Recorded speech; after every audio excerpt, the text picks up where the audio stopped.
Hello and welcome to assignment 2, scenario A, Miss Cator's prep. The course is AEDT 4110U. The institution is University of Ontario Institute of Technology, and our group consists of Tamika DeClaire, Michelle Grant, and myself, Sharice Richards. The professor is Janet Simmons, and the date of submission is February 9th, 2019. Analysis questions. What is Miss Educator's objective in the scenario? What should her functions or tasks consist of based on her role? How can Ms. Cator ensure that she understands her learner's needs? What benefit does student-centered learning have on the learner? How can clear objectives be used to create assessments? Problem. Instructional goals and objectives are mandatory parts of creating a course as a facilitator. Goals must be set to ensure the learner can meet obtainable and measurable targets. Bixler 2018 states, objectives are the tools that students have gathered to reach their targets.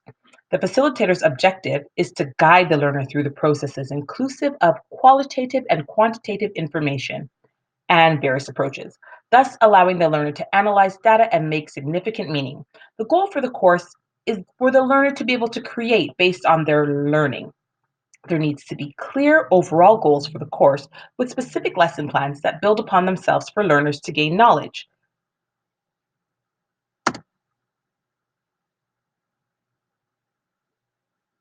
Ms. Cator's description of the way she wants her students to learn is information overload. It's not student-centered practice. Her focus is showing how much she knows about the given topics, not towards engaging students in the learning process.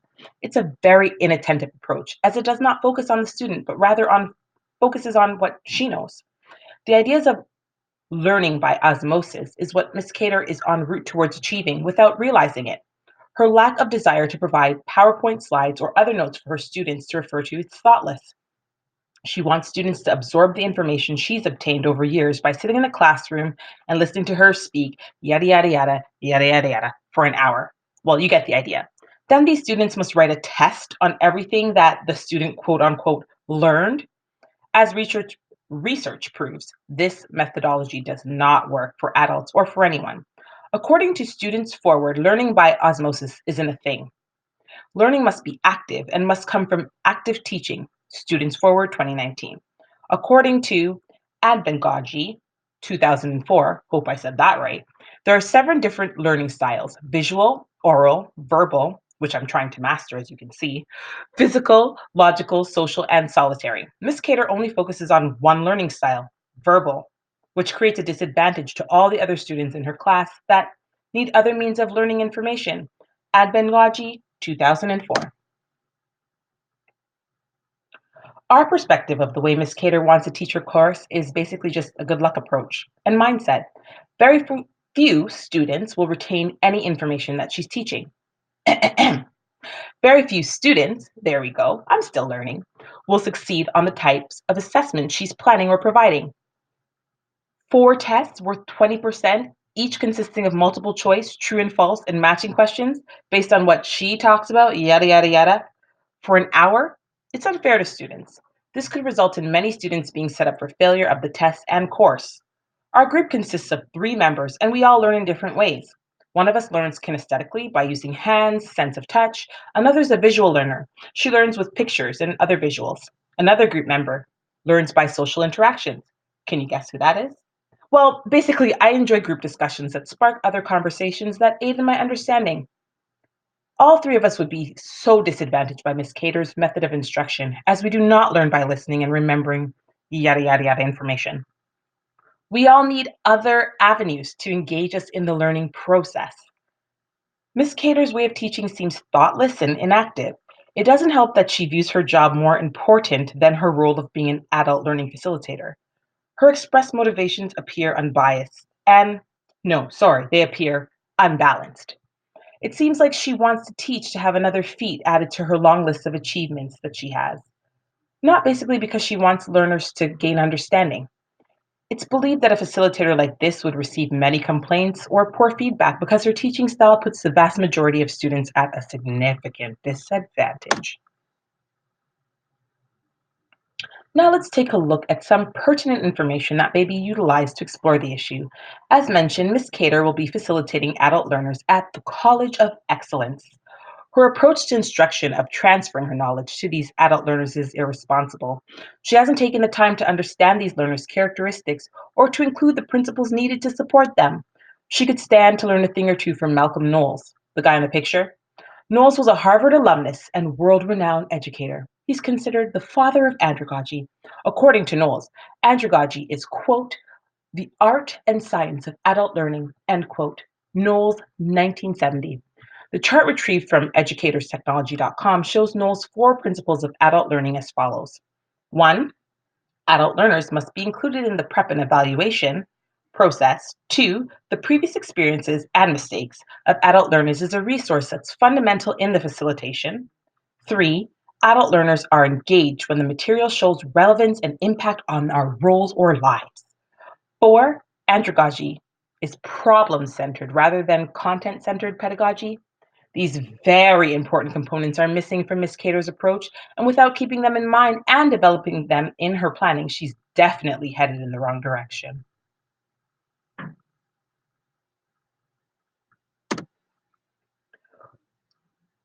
We believe it'd be wise to examine more andragogical research. This would allow her to understand the four principles of andragogy and the six assumptions of adult learners. Try saying that fast 5 times.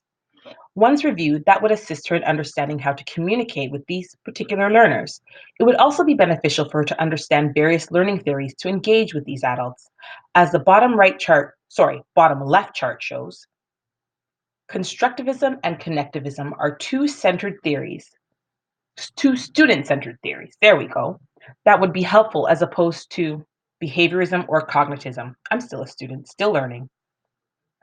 The problem-based learning approach, PBL process model, is another resource that Ms. Cator should examine. According to Desjardins, problem-based learning consists of, quote, ill-structured problems, end quotes. Studies affirm our group's premise that working through these real-world problems will provide students with the opportunity to deduce hypotheses and to be prepared for future endeavors. Bloom's taxonomy is also a relevant framework for Ms. Cator to keep in mind before, during, and after her course. It's imperative that she understands the model's structure and that she keeps it in mind throughout the planning and facilitation process. The solution. Ms. Educator will complete a learning contract, one for herself and then one for her learners to complete. As Noel successfully stated, there are 8 steps to this process. Step 1, diagnosis. She'll examine her needs based on assessing what her competencies are at the beginning versus where they're required to be at the end of her course. The bridge in between the learning requirement is known as the gap. 2, she'll specify the learning objectives. 3, specify learning resources and strategies.